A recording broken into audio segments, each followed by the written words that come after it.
You've been doing some high-risk day drinking. Sounds like the start of a bad joke. A bikie, a Northbridge identity, and a journo walk into a bar. What's the punchline? Gang crime's there. The bikie gets taken away for questioning, the Northbridge identity threatens to sue for unlawful arrest, and the journo gets sad because he can't finish his beer. I was at the Paddington Hotel in Mount Hawthorn to talk to Troy Mercanti about a story I've been working on. What story? It's just a news story. I write lots of them. I speak to a lot of people. I like stories. A story about bikies, then. It's just you'll find out in due course, okay? Knows you much? Anyway, I walk in and Troy's already there with a couple of his mates. Although bikies don't have mates, of course, they have associates. Friends is friends.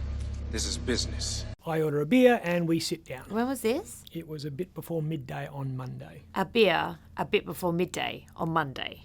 I was working. What are you, the church elder? Anyway, John Kizon walks in and sits at the same table. Why was he there? Kizon and Mercanti are like Bert and Ernie. They're always together. When we're not sleeping, we like to walk places together. A few minutes later, gang crime come in. Not storming in, wasn't a raid or anything like that. Sorry to bother you. One moment they weren't there, and the next moment there's about 6 of them all around us. It's actually quite a good trick. They asked for ID, that was a formality. I'm pretty sure gang crime knew who we all were.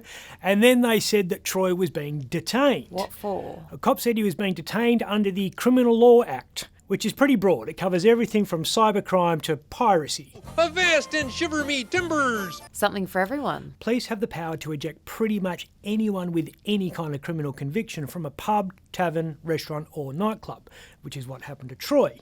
When you think of gang crime and the bikies, you think of this. This was the opposite, all very calm and quite transactional. So no aggro? There was one moment when the cops told Kizon that he was also being detained. John politely hinted that might constitute unlawful arrest and that he would enjoy suing the government for yet another $10 million. At which point the cops called their boss and the boss said, let's not go there. I reckon JK's used to it. Yeah, he's been running rings around the WA police for longer than the gang crime cops at the paddo have been alive. What would you have done if it had kicked off? I would have leapt into the arms of the nearest police officer and had him carry me through the crowd. Hopefully just as Whitney hits the key change in I Will Always Love You. Finally get some value for my tax dollar. Gang crime took Troy out to the car park. They were actually the gang response team. We've blurred their faces in case they want to become dentists one day. Morning, Rob.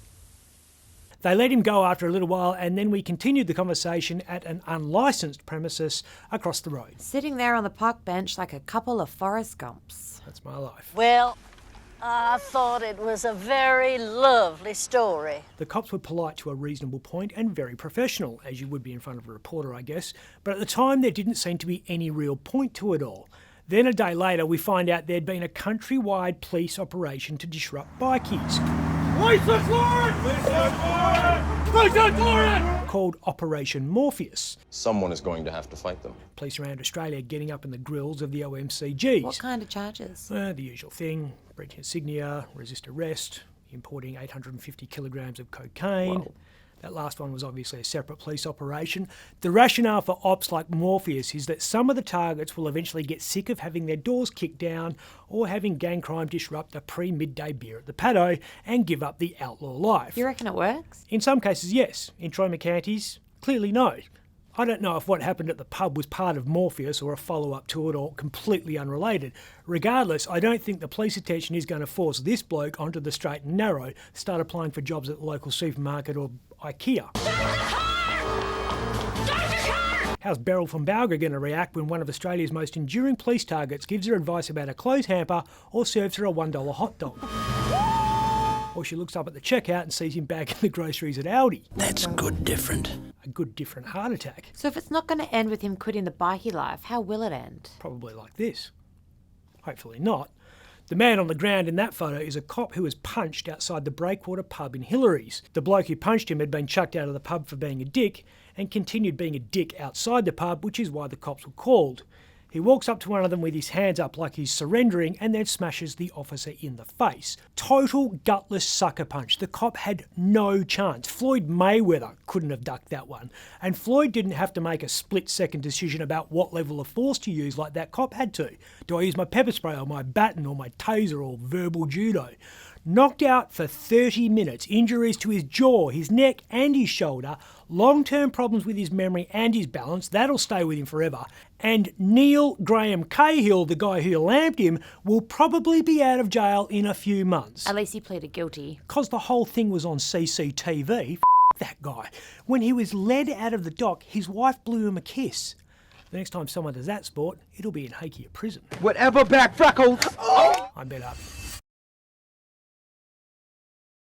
For more Up Late, click the subscribe button below.